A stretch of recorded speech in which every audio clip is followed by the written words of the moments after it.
Today, we're taking a look at 6 new mobs that could be added in version 1.17 of Minecraft when it's released. Some of these mobs are cute, some of them are dangerous, and some of them are just extremely useful. All right, we have our first mob here. This is mainly a cute addition to the game. The 2 of these mobs both come in multiple different colors and they spawn in the sea. Specifically, we can see we've got a crab right here, and the crabs come in a few different colors. This one over here is actually multicolored and looks pretty sweet. Let me get under the water so we can actually get a good look at this guy. Oh my gosh. I love crabs, so I'm assuming these are gonna be pretty tasty. But before we do that, we also have these seahorses that now spawn under the water. And they stay close to shore, but they do roam around, not too fast, but very elegant looking.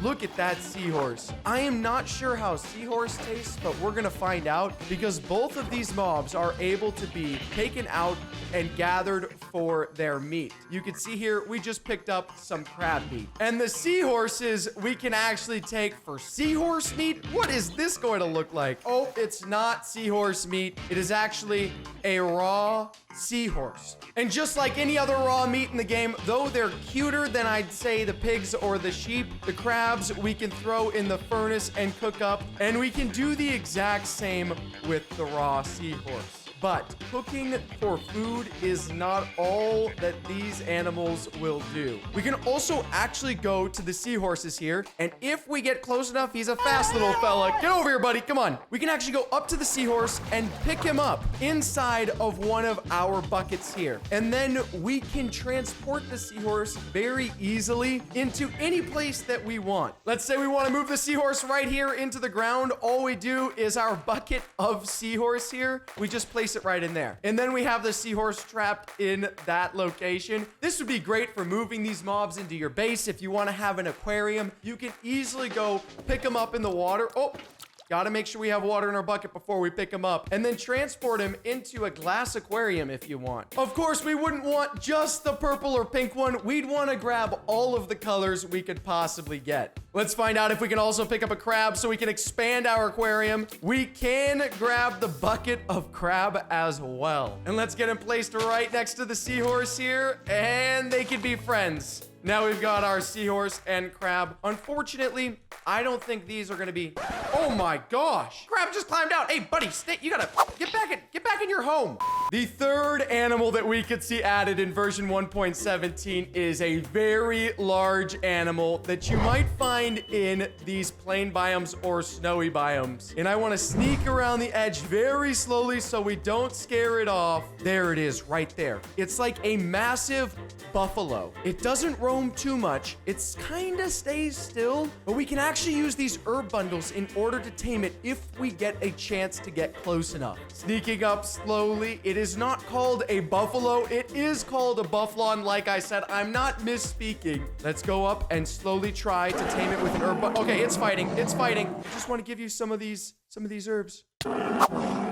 Okay, it's time for round 2. See if we can tame the bufflon. I know, buddy. I know. I'm trying to give you... I just want to... Don't take me out, please. Oh, it's getting close. It is very dangerous to tame the bufflon. Not a happy animal. All right, I'm back, fully protected.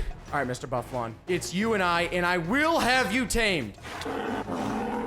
Got him! This bufflon is massive. Now, one thing we can do when we have the bufflon tamed is actually use a bufflon saddle, and we put the saddle on his back just like that. And once we've got the saddle on his back, we can now ride the bufflon around and have complete control over this massive animal. But there are 2 more things we can actually do with the bufflon. We can add a bufflon player seat as well, and we can bring our friends, up to 2 of them, on the back of the bufflon. And there is even one more thing we are able to do with this bufflon, and that is add a bufflon large storage. but we have to choose whether we want to remove our player seats in order to add the large storage.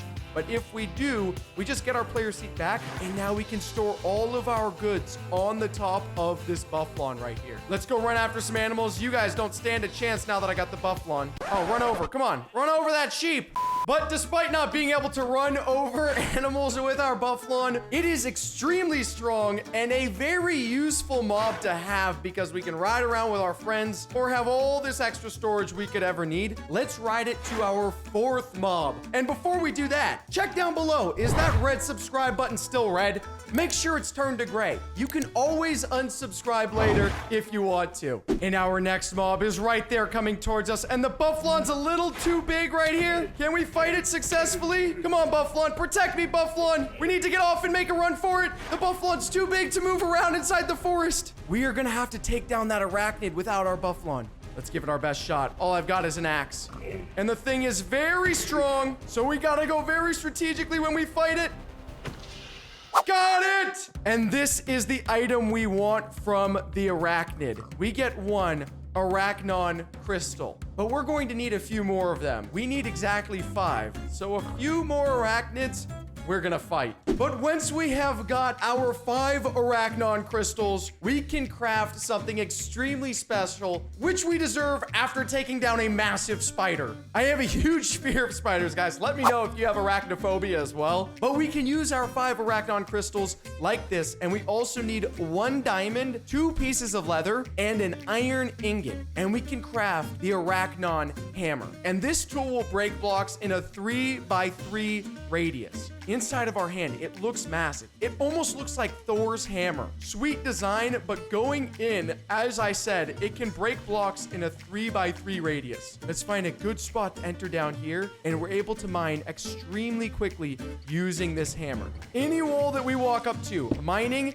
and it breaks blocks 3x3, 9 blocks total, we're able to break with this hammer. Like a massive tunnel, we can just mine straight through. For finding ore, this hammer is insane. It's also extremely durable, so we don't have to fight the Arachnon very often. Once we're able to take 1 out, we can just tunnel as much as we want straight through the map. But when we do find some ores that we might want, we can easily collect all of them so quickly, picking everything up. We are really gonna need our bufflon to carry all of this loot. Digging straight down with the Arachnon hammer though, not exactly the best idea, my guess. Let's see how fast we can dig down before we get wrecked. And we are at bedrock already, thankfully, without falling into a pit of lava. For our next 2 mobs, we actually have to head to the nether, and you may have already seen one of them right ahead of me, and that is the Hellhound. Come here, buddy. Go ahead, fight me, you skeleton Hellhound.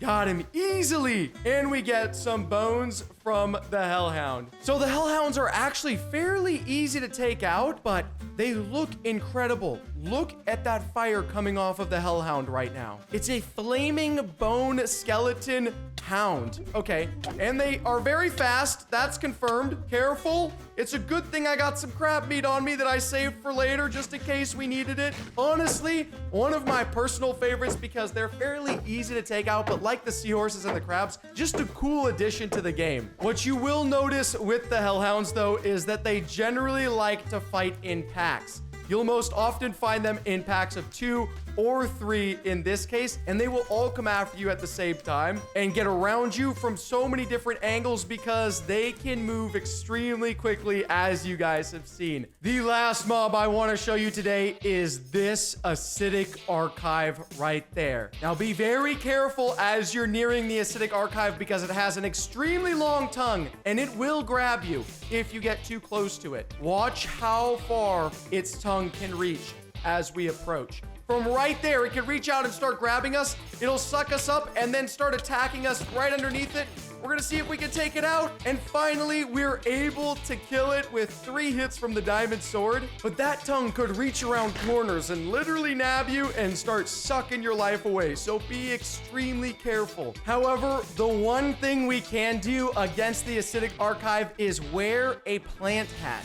And you can see wearing this plant hat makes you invisible to these acidic archives. Let's go underneath it. The tongue isn't grabbing us yet, still not grabbing us, and we have nothing to worry about facing this acidic right here. We can just freely go up, whack it down, and get this tongue from the drop. Now, the real question is, can I put this tongue in my mouth? Doesn't look like I can. I'm gonna have to figure out what we can do with this tongue. Let me know what you guys think would be sweet to do with this tongue. And also, let me know which mob is your favorite mob that you would like to see added in Minecraft version 1.17.